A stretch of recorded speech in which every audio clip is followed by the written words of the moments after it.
Olá, sejamos todos bem-vindos a esse curso desse semestre da UERJ, FFP. Nós estamos no 7º período, estamos trabalhando nesse grupo com os direitos educacionais de adolescentes, jovens e adultos. Esse período ele é composto por três professores, por mim, Arthur Viana Ferreira, a professora Márcia Soares e o professor Rafael Bastos. Nós vamos articulando conteúdos diferentes, mas que vão nos ajudando a constituir a nossa reflexão sobre a formação docente e principalmente a sua relação com esses direitos e deveres dos jovens e adultos no processo educacional. Eu estou responsável pela área de psicologia social. E os temas que eu trabalho ao longo desse semestre com vocês, são os temas de formação psicossociais dos indivíduos como direito básico. Nós já vimos no tópico número 1, numa semana anterior, nas semanas anteriores, que o grupo social ele é um espaço subjetivo de formação objetiva dos indivíduos. E nessa semana nós queremos trabalhar a família entre os laços humanos e as expectativas sociais. Esse é um pouco o nosso projeto para esse vídeo, para que vocês também possam desenvolver, a partir dele, as suas leituras e também as suas reflexões. E ao final das suas reflexões, a partilha entre cada um dos integrantes desse módulo. Bom, para isso, é interessante compartilhar um pouco a respeito dos conteúdos desse segundo tópico. E ao fazer isso, vamos também buscar recapitular aquilo que nós estávamos lendo no tópico número 1, que falava sobre os grupos sociais. Os dois textos, um texto da professora Ana Bock e um texto da minha autoria, vão trabalhar com dimensões da psicologia social, sempre levando em consideração as dimensões do grupo social e também as questões das representações sociais como parte constitutiva do ser humano e dos seus grupos. Bom, então nós vimos na leitura dos textos e na reflexão partilhada com os colegas que o grupo social ele tem alguns conceitos como função social, mudança de atitude, papel social, e esses elementos que vão constituindo os grupos sociais, eles auxiliam na formação dos indivíduos e dos seus coletivos. Na verdade, o ser humano ele é introduzido em processos de socialização. Esses processos de socialização eles podem ser associativos ou dissociativos. Os processos de socialização associativos vão buscar o quê? Uma organização do indivíduo e da sociedade. E os dissociativos vão promover atritos, conflitos que vão causando a separação dos indivíduos no grupo. Tanto os processos associativos ou dissociativos, eles têm impactos sobre a construção identitária dos indivíduos. E as instituições sociais, elas promovem esses processos de socialização associativos e dissociativos da coletividade e da individuação. Por isso é que nós estudamos ou relatamos, trazemos esses elementos da psicologia social para estudar a formação docente. Porque a escola ela é uma instituição que vai se organizar com um conjunto de conceitos da organização do grupo social que vão ser de processos associativos ou dissociativos e que terão um impacto direto na construção identitária daqueles que estão conosco. Também lemos no texto, ou nos dois textos, numa reflexão sobre os dois textos, que os grupos sociais eles não são isentos dos espaços de conflitos. Na verdade, o espaço de conflito ele é constitutivo da dimensão do grupo social. O problema é que muitas vezes a área do conflito ela é tratada como uma dimensão tradicional de conflito. E isso faz com que a gente entenda conflito como algo negativo. O que se propõe na leitura do texto é entender que o conflito ele pode ser visto como uma dimensão ou uma perspectiva positiva, se nós encararmos os grupos sociais como espaços de convivência. E nos textos que nós lemos, trazemos um autor espanhol, que é Jesus Jares, e que vai trabalhar com uma pedagogia da convivência. Falando que a pedagogia da convivência é uma das ferramentas do desenvolvimento grupal dos direitos humanos e civis, né? E como é que isso deve ser trabalhado dentro dos ambientes educacionais?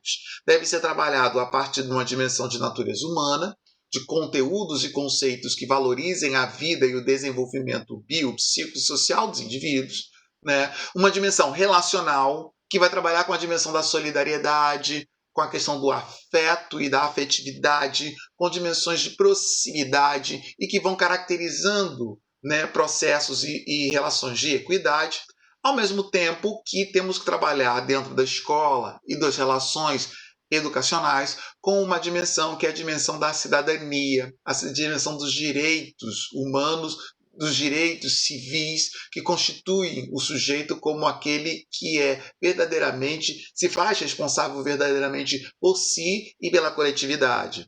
Isso se trabalharmos os grupos sociais como espaços de convivência.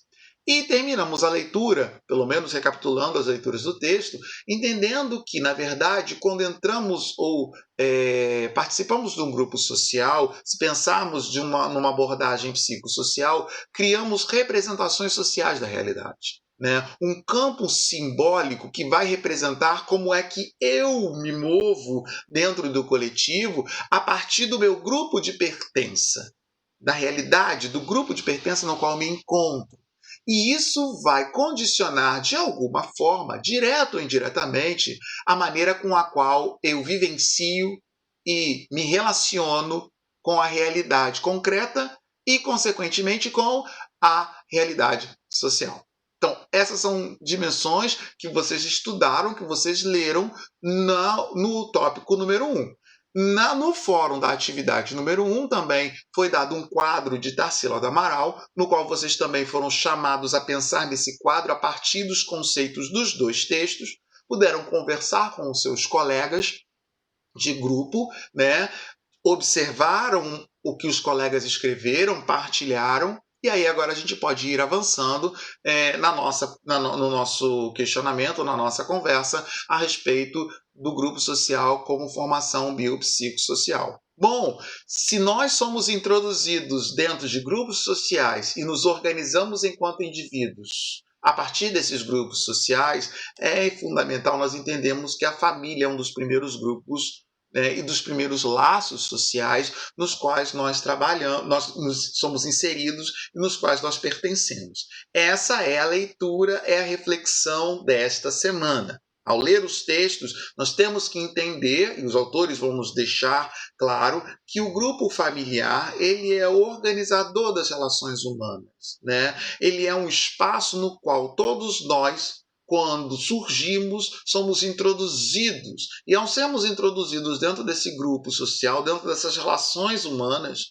nós construímos um espaço objetivo e subjetivo de desenvolvimento biopsicossocial.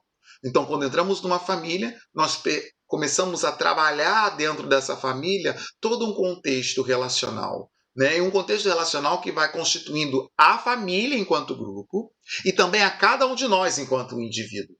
Então, nós somos a nossa genética, mas também somos a nossa parte social e como nós organizamos dentro da parte com a relação da genética com o social, o nosso campo simbólico de relacionamentos. Né? Na verdade, dentro do grupo social familiar, nós desenvolvemos as relações cognitivo, afetivo e sexual, entendendo o cognitivo como a capacidade de construirmos e reconstruirmos a realidade dentro de nós, o afetivo como a potencialidade que a natureza e que o mundo tem de nos impactar, e ao nos impactarmos e a partir das nossas sensações, criarmos percepções, sentimentos e devolvermos isso à própria realidade na qual também nós somos impactados, ao mesmo tempo em que vamos nos constituindo como grupos e seres humanos que vão se movendo também pela questão da proximidade, do contato, da sexualidade ou das expressões da sexualidade que nos constituem enquanto seres humanos com os nossos gêneros, as nossas identidades, as nossas formas de se mover no mundo e também de sentir esse mundo e constituir esse mundo com as nossas habilidades. Bom, na verdade, o grupo familiar é o grupo dos vínculos humanos.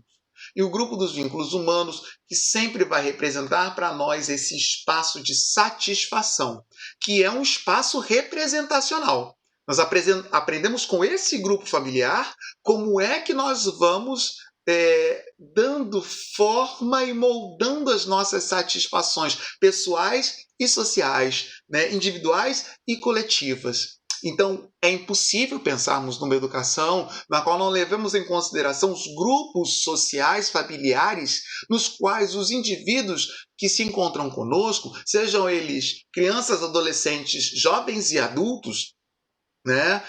Sem levar em consideração as realidades compostas por esses grupos sociais familiares, que são atravessados não somente por uma dimensão, que é a dimensão do desenvolvimento dos indivíduos biopsicossociais, mas também um grupo social familiar que é impactado, que é atravessado por uma cultura, que é atravessado pela economia, que é atravessado pela realidade, espaço, tempo histórico, e que nós, enquanto educadores, não podemos ignorar que isso não vai interferir nos processos constitutivos, cognitivos que nós carregamos dentro dos ambientes escolares. Isso independente da faixa de desenvolvimento que os indivíduos que nós trabalhamos estejam. Sejam eles num desenvolvimento da puberdade e adolescência, seja ele no desenvolvimento da vida adulta. E aí pensamos na vida adulta também como uma faixa de desenvolvimento, porque a vida adulta ela tem pelo menos 3 fases de desenvolvimento. A vida adulta inicial, a vida adulta intermediária e a vida adulta final. E se pensarmos nos espaços educacionais, não escolares e escolares, em que temos o que chamamos a terceira idade, também estamos falando de um processo de desenvolvimento biopsicossocial que é o da senescência. São os indivíduos que vão indo ou se constituindo enquanto seres que vão chegar à sua finitude, que significa a morte. E que não podemos desconsiderar dentro dos processos educacionais que nós temos. Às vezes a morte é um tema tabu, mas temos que levar em consideração a morte e o impacto da morte sobre a coletividade que fica também nos processos educacionais que estamos estabelecendo. Se pensarmos no tempo que vivemos, que é o tempo de pandemia e o tempo do Covid, temos que trazer esse componente morte, finitude, para ser pensado a respeito dos laços sociais, dos vínculos humanos que irão nos ajudar nesse processo educacional que estamos constituindo enquanto seres humanos. Bom, dentro disso, nós temos um conjunto de leis, nós temos um conjunto de uma organização dentro da sociedade brasileira, de políticas que vão dar um espaço para esse grupo social família se constituir como tal, né? E uma dessas políticas, e uma dessas leis, dessas organizações, é o Estatuto da Criança e do Adolescente, né? Onde em vários lugares nós vamos vendo que a família, ou o direito à família, né, se impõe a cada um de nós, né? E ao mesmo tempo que nós temos direito a esse sistema de convivência familiar, a família também, como grupo social, ela vai assumindo determinados deveres que vão ajudando o ser humano a se constituir como tal, ao mesmo tempo em que vai ajudando a efetivar os direitos de cada indivíduo referentes a uma dimensão da sua vida, como a saúde, a alimentação, a própria educação, né? como direito. Então, a família ela se vê obrigada a ajudar o ser humano a receber essa educação que o coloca como um ser cidadão, como um ser indivíduo dentro do restante da coletividade, ao esporte, ao lazer, à dimensão do trabalho, que é a profissionalização, a cultura, que é a manifestação do seu grupo social e de si mesmo, a dignidade, o respeito e a convivência. Recordando texto do tópico número 1 sobre grupo social e convivência. Olha só ele aparecendo aí como um dos elementos ou um dos direitos regulados pela nossa legislação na sociedade brasileira, dentro dessa documentação do ECA de 1990.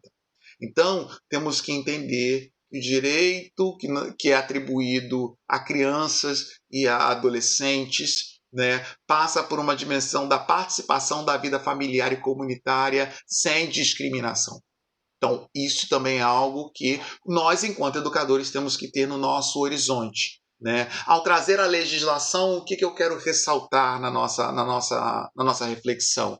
É que o grupo social familiar, ele não é ou não deveria ser um empecilho dentro dos processos educacionais. É direito e dever, é direito nosso receber esse convívio familiar, ao mesmo tempo que a família se faz obrigada a oferecer a esse indivíduo, com o apoio das políticas públicas e também do Estado, a fornecer o mínimo para que os indivíduos possam se constituir enquanto tais dentro do social, do grupo social brasileiro. E a educação é um desses elementos que nós devemos lutar, porque ele faz parte da constituição de cada um de nós, dentro dessa realidade.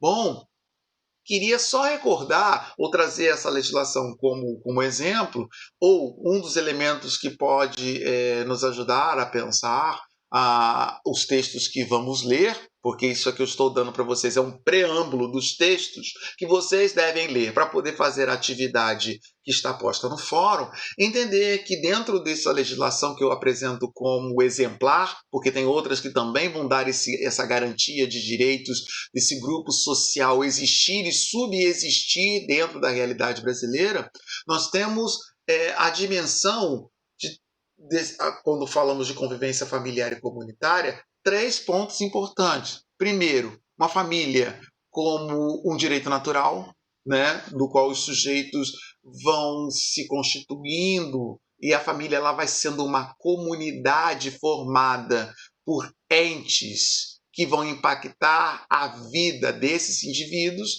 das pessoas, né? Os vínculos familiares, enquanto seres humanos, nós temos direitos a estarmos vinculados uns aos outros, e a preservação desses vínculos é fundamental para a nossa sanidade, para a nossa saúde mental e para a nossa saúde psíquica, ao mesmo tempo que é a questão do poder familiar ou da força dessa família na constituição do indivíduo. E o mais interessante é percebermos que na mudança de 1990 até agora, quando você tem uma correção, uma organização a essa lei em 2017, se muda o termo poder pátrio para poder familiar. Se você pegar a leitura do segundo texto que é proposto, né, que é da Elizabeth Rudinesco, que é A Família em Desordem, e o nome do capítulo que vocês estão chamados a ler se chama O Patriarcado Mutilado, vocês vão entender a força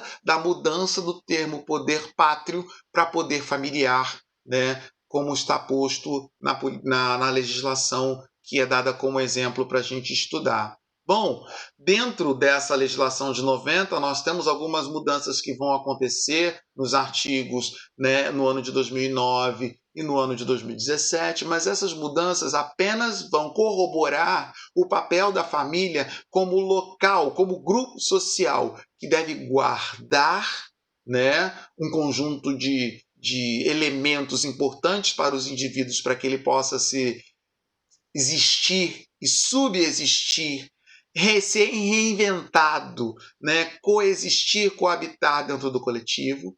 Ao mesmo tempo que esse grupo social ele é de acolhimento, ele deve promover os vínculos, ele deve trazer a dimensão da convivência no pequeno grupo e no grupo maior, que seria as relações estabelecidas entre famílias, e também a orientação. Uma orientação que passa por dimensões de saúde, que passa por dimensões de educação, e olha onde nós nos encontramos, dimensão da educação, da escola, a dimensão da profissionalização, trabalho, né, da vida produtiva, da relação da cultura, do lazer. Então esse grupo social, ele é um grupo que não somente guarda, acolhe, mas também deve promover a orientação necessária para que nós possamos nos constituir enquanto pessoas, né? E a partir daí, a educação passa a ser um desses elementos de orientação. A educação passa a ser um desses direitos sociais dados a adolescentes, jovens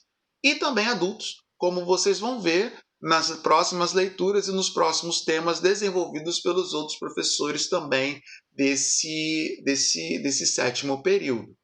Bom, eu quero agora apontar para vocês como é que vocês devem ler os dois textos que estão postos lá na plataforma AVA da UERJ. O primeiro, quando pegarmos os textos, é buscarmos, né?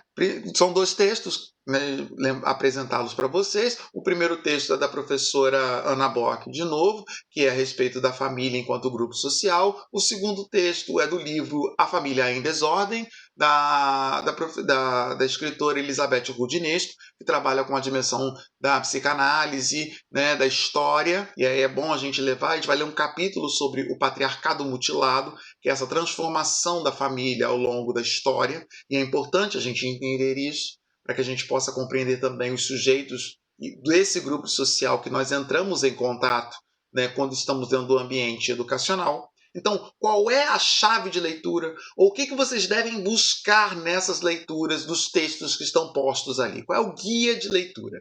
Primeiro, buscar na leitura desses textos como é que nós criamos as tipologias de família existente e as mudanças que acontecem nessa organização. Muitas vezes nós trabalhamos com um único modelo de família e já não existe mais um único modelo de família. Existem diversos modelos de família. E esses diversos modelos de família, eles se apresentam dentro da escola, dentro da educação, né? E não só estou falando, e isso interfere não somente com a educação de crianças, jovens e adolescentes, mas também na dimensão da educação de jovens e adultos, já que essa família ela é composta desse adulto que volta à escola ou que entra dentro do ambiente educacional escolar e não escolar para se reorganizar, até para buscar aqueles direitos que é os direitos da profissão, do trabalho, que é a dimensão da cultura, que é a dimensão do lazer, de acordo com a faixa de desenvolvimento em que ele se encontra na vida adulta, inicial, intermediária ou final, ou até no seu processo de senescência, no qual, a partir dos 65, 70 anos, ele já tem uma outra visão da vida, uma outra visão do mundo, e que ele também vai se constituir enquanto pessoa e vai usar a educação como ferramenta para que isso possa acontecer. A família também tem que ser lida nesse texto e buscado nesses textos, a família como local da primeira educação, é uma coisa que os textos trabalham. Depois, a família, e aí numa dimensão da psicologia, né? A família como lugar da repressão do desejo. E aí, quando eu falo a repressão do desejo, não falo como uma dimensão negativa. Eu estou falando a partir, e o texto também vai falar a partir de uma dimensão trabalhada no recorte da ciência da psi, que é a psicanálise, como lugar do sujeito aprender, né, os limites da ação individual sobre o coletivo, porque é na família que também aprendemos isso, ou deveríamos, ou estamos propensos a aprender essas limitações, né? Antecipar e adiar desejos, constituir as nossas vontades a partir do olhar do outro, né? Que é um olhar do desejo sobre nós, então, e das respostas que damos, que vai criando esse espaço de representação, espaço representacional de satisfação, que falávamos no começo dessa indicação de leitura, né? E a família como aquisição de linguagem. E aí os textos vão ajudar a gente a entender que linguagem não é só ler e escrever, é a linguagem do afetivo, a linguagem da manifestação de como você reage diante do impacto que você recebe, ou do impacto que você sobe sobre a natureza e a realidade que está sobre você. E a natureza básica, a primeva, como a natureza social. Isso é uma forma de aquisição de linguagem. A mudança na função do patriarcado dentro da instituição familiar e que vai interferir nas outras instituições sociais, como a escola, como o Estado, como a cultura, né? Como os sindicatos, como os clubes, como as igrejas. Isso é interessante, a gente vê que a mudança da função do patriarcado não vai mudar só a família, mas todas as outras instituições que se relacionam com a família. O casamento, as relações humanas e as distintas formas de amor, né? O fim do amor romântico do século XIX e as novas formas de se relacionar com esse amor como afeto. Isso é um dos textos, principalmente da Ruth Inês, que vai trabalhar isso. A questão das políticas de controle sobre a família, que é algo que surge muito forte no início do século XX, e vão ter instituições sociais que vão fazer isso muito forte dentro da história. E aí a autora vai trazer alguns autores como Michel Foucault para discutir isso, essa questão da docilidade dos corpos, do vigiar e punir, né? E principalmente como é que essas políticas são atravessadas, e falando de políticas que são constituições, são ordens, são normas, são regras que vão sendo organizadas culturalmente pela saúde, na área da saúde, na área da economia, do consumo, do trabalho e da educação. A educação também tem a sua contribuição enquanto política para controle sobre essas famílias. Então a leitura do texto vai ajudar a gente a entender. E as funções paternas e maternas da família e seus desdobramentos na sociedade. Ser pai, ser mãe não é uma questão de gênero, estamos discutindo isso hoje. O que é ser, o que é exercer a função paterna, o que é exercer a função materna e como isso se desdobra na sociedade e nas instituições sociais, principalmente na dimensão família, na dimensão das instituições educacionais. Né? Seja como educando uma criança e essa criança traz esse desdobramento para dentro da sala de aula, essa criança e esse adolescente, né? Sala de aula e instituição educacional, seja um adulto que está no ambiente educacional e que exerce a função paterna e materna e, ao exercer essas funções, vai sofrer um impacto que vai, de alguma maneira, limitá-lo, ampliá-lo, redimensionar o seu desejo para utilizar a ferramenta da educação como uma ferramenta possível de mudança e transformação e emancipação de si e do seu grupo social familiar diante da sociedade, diante da realidade, diante daquilo que está posto nesse tempo, espaço histórico em que vivemos. Então, esse texto também vai ajudar. A leitura dos dois textos, essas dicas de leitura para a leitura dos dois textos. Ok? Bom, dentro disso, nós temos um fórum. Vocês descobriram que tem essa videoaula que indica vocês um pouco, introduz vocês na temática e vai mostrando como é que vocês têm que ler os textos, mas ao final temos que fazer um fórum, né? E esse fórum que eu chamo vocês a fazerem nesse segundo tópico, né, é o seguinte. Nós estamos vendo aí um dos quadros, nós vimos um quadro já e agora estamos vendo o segundo quadro, que é o quadro da Tarsila do Amaral, que se chama A Família, de 1925. E esse quadro, na verdade, é uma imagem que ela constitui de família. Todos nós carregamos imagens de família. Na verdade, Tarsila do Amaral pinta essa.